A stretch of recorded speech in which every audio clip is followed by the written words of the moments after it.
பாஜக எம்எல்ஏவை தேர்ந்தெடுத்ததால் தான் மதுரைக்கு மெட்ரோ தருவோம் என பேசுவது நியாயமா என முதலமைச்சர் மு.க.ஸ்டாலின் கேள்வி எழுப்பியிருக்கிறார்.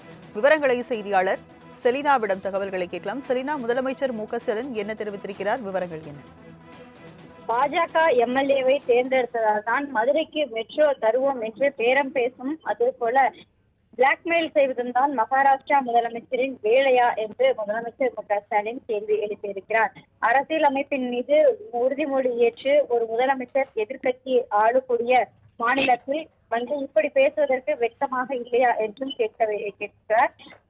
நிதி ஒதுக்கீடு மத்திய அரசு புறக்கணிப்பை மீறி தமிழ்நாடு அரசு நிறைவேற்றி வரக்கூடிய சாதனை திட்டங்கள் எத்தனை என்று அவருக்கு தெரியுமா எனவும், தெரியாவிட்டால் கேட்டு தெரிந்து கொண்டு பேச வேண்டும் என்றும் தெரிவித்திருக்கிறார்.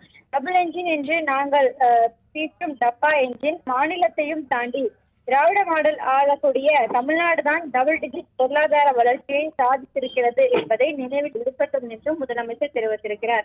குறிப்பாக மத்திய அமைச்சர் பேசியதற்கு முதலமைச்சர் மு.க.ஸ்டாலின் தற்போது இந்த பதிவொன்றை செய்திருக்கிறார். பாஜக எம்எல்ஏவை தேர்ந்தெடுத்தால்தான் மதுரைக்கு மெட்ரோ தரும் என்று அதே போல பிளாக்மெயில் செய்வதுதான் மகாராஷ்டிரா முதலமைச்சரின் வேலையா என்றும் முதலமைச்சர் கேள்வி எழுப்பியிருக்கிறார். திராவிட மாடல் ஆளக்கூடிய தமிழ்நாட்டில் தான் டபுள் டிஜிட் பொருளாதார வளர்ச்சியை சந்தித்திருப்பதாகவும் என்பதை மனதில் வைத்துக் கொள்ள வேண்டும் என்றும் முதலமைச்சர் தெரிவித்திருக்கிறார்.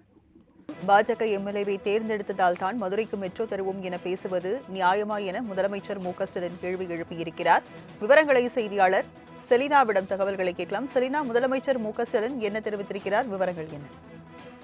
பாஜக எம்எல்ஏவை தேர்ந்தெடுத்ததால் தான் மதுரைக்கு மெட்ரோ தருவோம் என்று பேரம் பேசும், அதே போல பிளாக்மெயில் செய்வதும் தான் மகாராஷ்டிரா முதலமைச்சரின் வேலையா என்று முதலமைச்சர் மு.க.ஸ்டாலின் கேள்வி எழுப்பியிருக்கிறார். அரசியல் அமைப்பின் மீது உறுதிமொழி ஏற்று ஒரு முதலமைச்சர் எதிர்க்கட்சி ஆளக்கூடிய மாநிலத்தில் இப்படி பேசுவதற்கு வெட்கமாக இல்லையா என்றும் கேட்கிறார். நிதி ஒதுக்கீடு மத்திய அரசு புறக்கணிப்பை மீறி தமிழ்நாடு அரசு நிறைவேற்றி வரக்கூடிய சாதனை திட்டங்கள் எத்தனை என்று அவருக்கு தெரியுமா எனவும், தெரியாவிட்டால் கேட்டு தெரிந்து கொண்டு பேச வேண்டும் என்றும் தெரிவித்திருக்கிறார். டபுள் என்ஜின் என்று நாங்கள் தீர்க்கும் டப்பா என்ஜின் மாநிலத்தையும் தாண்டி திராவிட மாடல் ஆளக்கூடிய தமிழ்நாடு தான் டபுள் டிஜிட் பொருளாதார வளர்ச்சியை சாதித்திருக்கிறது என்பதை நினைவில் இருக்கட்டும் என்றும் முதலமைச்சர் தெரிவித்திருக்கிறார். குறிப்பாக மத்திய அமைச்சர் பேசியதற்கு முதலமைச்சர் மு.க.ஸ்டாலின் தற்போது இந்த பதிவொன்றை செய்திருக்கிறார். பாஜக எம்எல்ஏவை தேர்ந்தெடுத்தால்தான் மதுரைக்கு மெட்ரோ தரும் என்று அதே போல பிளாக்மெயில் செய்வதுதான் மகாராஷ்டிரா முதலமைச்சரின் வேலையா என்றும் முதலமைச்சர் கேள்வி எழுப்பியிருக்கிறார். திராவிட மாடல் ஆளக்கூடிய தமிழ்நாட்டில் தான் டபுள் டிஜிட் பொருளாதார வளர்ச்சியை சந்தித்திருப்பதாகவும் என்பதை மனதில் வைத்துக் கொள்ள வேண்டும் என்றும் முதலமைச்சர் தெரிவித்திருக்கிறார். விவரங்களை வழங்கியதற்கு நன்றி செலினா.